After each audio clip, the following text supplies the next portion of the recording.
Hello everyone, I'm young Pringle and I'm going to be reviewing Hollow Knight as it is the PS Plus game for this month, and I think more people should give it a go in all honesty, as it is a great game, but as a normal review would go, I'm going to be looking at its good and bad side to give it a fair trial, if you will. I don't know any other words, my brain did a brain fart. But Hollow Knight was developed in 2017 and released in 2017 on Windows, Linux and Mac by Team Cherry, and in 2018 it was finally released on both consoles, PlayStation and Xbox, and on Switch. Now, since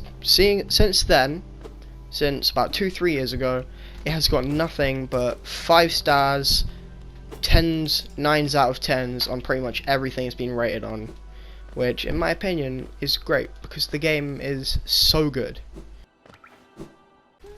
One thing I love about the game is how much effort and care was put into it by the developers, and a team of only 3 people, that is insane to think about, on how highly rated this game is on everything that it is rated on. It hasn't gone underneath 1 below the top rating, and that's crazy to think about when you think this game is it's a small platformer, and it started off as nothing but a Kickstarter project based off of a game jam competition game that the guys made in their spare time. And in all honesty, I absolutely love the game. I've played it for 10 hours now, which compared to my usual gameplay time on stuff that I like isn't that long, but I have only had it a couple of days. But I've came to love the game, and in all honesty, sure, it's difficult and it gets a bit frustrating sometimes, but that's why I love it. It presents a challenge. And I will say, I did mention how polished it was and how good.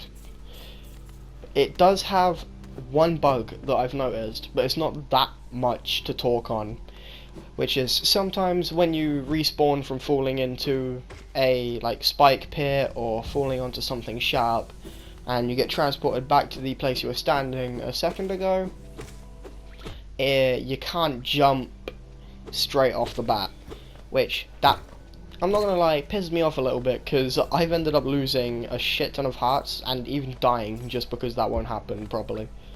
But that might even just be my error and me not realizing or timing the jump good. Another thing I really enjoy about the game is the variety of enemies and how they're placed strategically throughout the map. Like, the further you go away from the starting city, the harder everything gets. And yes, that is usually what happens in the game like this, but it's really done well. Like, enemies are noticeably harder than certain other ones, to a point where some areas are really hard to traverse until late game, such as the Mantis Village or the Spell Sanctum, and some areas after you've got higher game stuff, such as the area I'm in right now in the recording. Basically, I don't even know a way to put it, it's so easy. As you can see, I've got an upgraded weapon and I'm literally one-shotting everything in the area, but at the start of the game, with the amount of areas in this one room that I'm in at the moment, I died at least once to the sheer volume of things. And sure, call me bad, I had only just started the game, but in all honesty, it is difficult having to deal with that much shit on the screen at once. But after a while, it just becomes so easy, because the game rewards you for doing stuff. Like, the first Hornet boss fight, you get the dash ability, so you can dodge out of enemies' ways. And that really helps you in the Soul Sanctum when dodging orbs and dodging the Soul Warrior. Hell, if I didn't have it, I would be dead in the City of Tears because of the Knights. And that's another thing, the enemies, even if some of them are similar, not all of them are. And it's mad. because there are so many enemies. I've only got into like 6 areas and I've already seen like 30 to 40 of them, and I ain't even unlocked half the game yet. And even the ones that are quite similar even do different things, such as those little white prickly things I just dodged and had to dodge a shit ton of. They're not the only like little prickly things, because there's some basic ones that don't climb up walls and they just go back and forth. Or in the deep nest there are ones that chase you and burrow underground, and they're fucking huge. And it's weird to think that this game has so many different enemies, because it doesn't look that big. And another thing I love about it, some enemies like may be horrifying to look at, but the art style just makes it that much more pleasing as well. Everything is so, like, it's drawn to perfection. From everything to the character, to the way the spikes shimmer, and like the way the areas look. It's like dim and dismal, but cute. It's crazy to think about. It's something like, I don't know how to describe it really, but it's amazing it's a mixture of emotions. You're looking at this area and it's so run down and dark and dismal, but the art style makes it cute and happy, while also being sad. And not just that, but the sound design. I'm just going to shut up for a second and let you listen to this music in the background.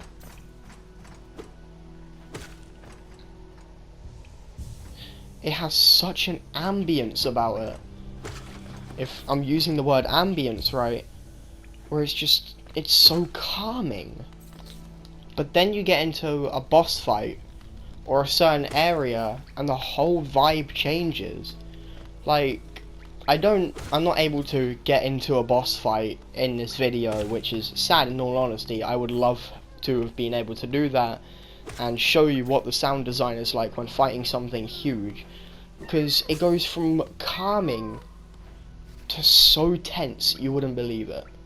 And that sounds a bit stupid, me saying it, thinking about it, but it's true. The situation is so tense, because up until you get more than 5 hearts, the game's difficult as all hell. Like, in all honesty, I've died so much within only 10 hours.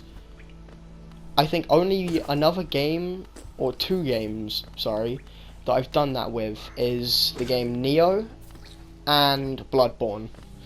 2 Souls-like games, which I would consider this a sort of Souls-like, due to the fact that you lose everything on death and its difficulty, which, in my opinion, make up a Souls-like. There's obviously some other Souls-like aspects that aren't there, because it's kind of hard to make a 3D game style in a 2D game. Now, another thing I utterly adore about this game is the level design and the world building, which somehow connect. I'll explain this to you in a way I can, but the way the maps are laid out is there are so many different exits and entrances in so many different rooms. The game expects you to get lost and adds in a bunch of like hidden areas with lore that you wouldn't find if you didn't get curious, or you didn't like have no clue where you're going. And it's just like, it's a whole thing of the game building this world around you by you just alone exploring. And in all honesty, I love the fact that there are no like cutscenes and stuff. Sure, there's like dialogue, but I love the fact that there's no like forced in cutscenes to stop the game from moving. There's no like weird gameplay segments where everything is told to you. It's just, you're expected to get lost and find it. or speak to a random bug instead of killing them. Sure, some of them you will notice, yeah, you can't kill, which quite obvious, but if you just like see someone vibing and you think it's like an enemy, it might not be an enemy. Now obviously don't go doing this with everyone, but like unique looking bugs such as Myla the miner, she'll tell you some songs and shit, or you'll find Bretta down near the mantis area in the I think it's the fungal wastes. She's cowering in fear and all corrupted, and you gotta go free her. Now, not all NPCs like that important, but some of them are, such as Zote. Now, if you rescue Zote, he becomes a boss fight later on in the game, and I don't know anything other than that. So, sorry about a bit of a spoiler. But if you don't rescue Zoe, I have no idea what happens. So in all honesty, if anyone plays this game and you're supposed to rescue Zoe for some shit to happen, I'm sorry, I didn't rescue Zoe because I wanted to see what would happen. And also, I think Zote's kind of an asshat. Truly, he's an ass. But as I was saying, it's the way the world is built, and it does it perfectly. Speaking of, a game that has such like deep lore for a game this small is wild. Like, it's stupid, but not in a bad way stupid. Because I've spent barely any time in this, and I already know a shit ton. But when I say shit ton, I mean a shit ton for how much shit is in this game. Well, and when I say I know, I mean I've learnt in game. Compared to like what I actually know, that's not true because I've been watching people play the game for a long ass time right now. Because I always wanted to play it, and then they released it on PlayStation for free this month, so a good reason to get it. Or at least download it to your library if you don't like the look of it. Now, I've been speaking a long time about things I find good, and right, I was about to go into things I find bad, but I haven't split the audio yet, and I can't be asked, so I'm just going to continue. For one other thing, the combat system. It's difficult, and taking risks is very rewarding, but also very dangerous. It's the right thing of risk and reward. If you run towards an enemy or jump towards them, you have a high chance of getting hit. But you could also get hit if you run away, and then you wouldn't make any progress while doing so. The healing system is also very good, as in you can heal whenever you want, but you've got to get enough hits off of something. You've got to wait until you're not being attacked, because it's just the way it is. Now I'm going to bring up some points that I don't like about it that much, which is bad because, as I said in the opening, I absolutely do love this game because it's so good. But I'm not going to be biased, I'm going to give it a fair run. I'm going to say good and bad about it because that's how a review goes. You want the full idea of the game, you want the full sort of thing. You want to know its flaws and its great parts. Now, one thing I'm going to say about the game, which I said is a good thing as well, and it always is in these sort of games, the difficulty. Now, it's a great thing to have a game this difficult, because some players love to play games this difficult. But in games like this, where you can't change the difficulty, people get easily frustrated. And there are certain bosses, even I can say this, and I love the game, there are certain bosses that early game, if you're not amazing at the game, you will struggle with. And it does get really tedious. And I was even thinking of just like giving the game up for a day or two and then coming back to it. Which, nah, I didn't. I persevered and I defeated them. But some people will get pissed off with it, and that's justifiable. It's okay to be pissed off at a game if you keep losing, such as I just did.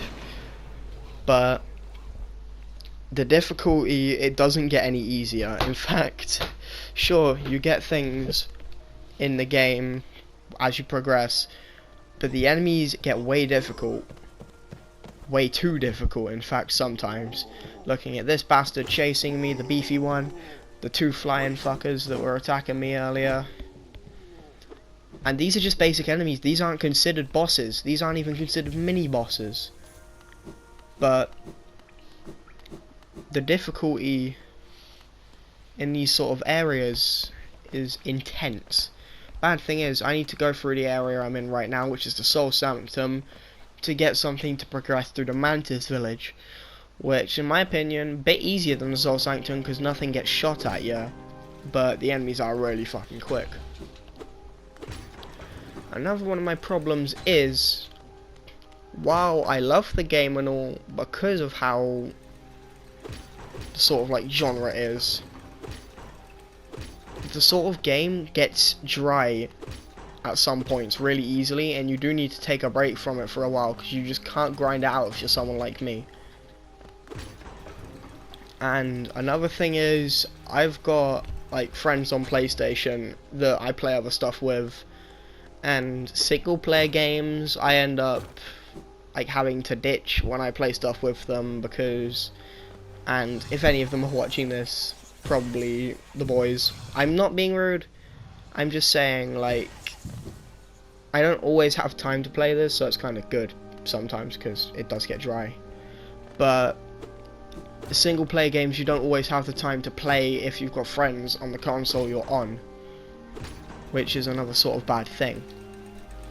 One more thing that does kind of annoy me about the game, I will say the hitboxes and like certain things in it are arse at some points. Now, no, not all the time, but there are some times I may like hit an enemy and the tip of my weapon brushes them but doesn't do shit, and that will piss me off. And an enemy may get ever so far away, it looks like it dodges me, no, it looks like I dodge it even, and it just doesn't happen. And I'm not sure if anything like that will happen, but you know, I can't remember what I recorded last night. I recorded the video last night, and the audio I'm recording today might even be up tomorrow. In fact, it is tomorrow. But it's another thing I don't like about the game. But in all honesty, there isn't too much I do not like about it. The game's fun, cute, apparently has tons of replayability when the new content is available to unlock, which the game comes with 4 free DLCs. One of them was a patch DLC sort of thing, the other 3 were content. The patch DLC had a little bit of content in it, I think, but yeah, apparently the game gets way more exciting when you can do Godmaster and Grim Troop, which are the ones I'm looking forward to. So I guess this is the end of the video, which is good because I don't have that many audio clips remaining that I'm allowed to put in here for some reason. You're only allowed 12, and I've had to redo a lot of these over and over again, and I've been trying to do this since 11, and it's currently 12:30. So anyway, I will be ending this here. My rating out of 10 for Hollow Knight will be a 9 out of 10, I've got to say. Which, in all honesty, some games that I'm going to be doing this to, they ain't gonna be good. Especially when I start reviewing the free games on PlayStation. And quick thing about the free games, I refuse to play Fortnite and DC Universe and certain other games. So sorry if you want those to be reviewed. No, nah, I refuse. Daga Kotoru. But anyway, that's the end of my video. Adios. Subscribe if you want. If you do subscribe, remember, hit the bell so you get notified when I upload. And a like wouldn't hurt. If you want me to see... No, sorry, if you want me to see... Blah. If you want me to change anything, comment down below and I'll be able to fix your problems. See yas.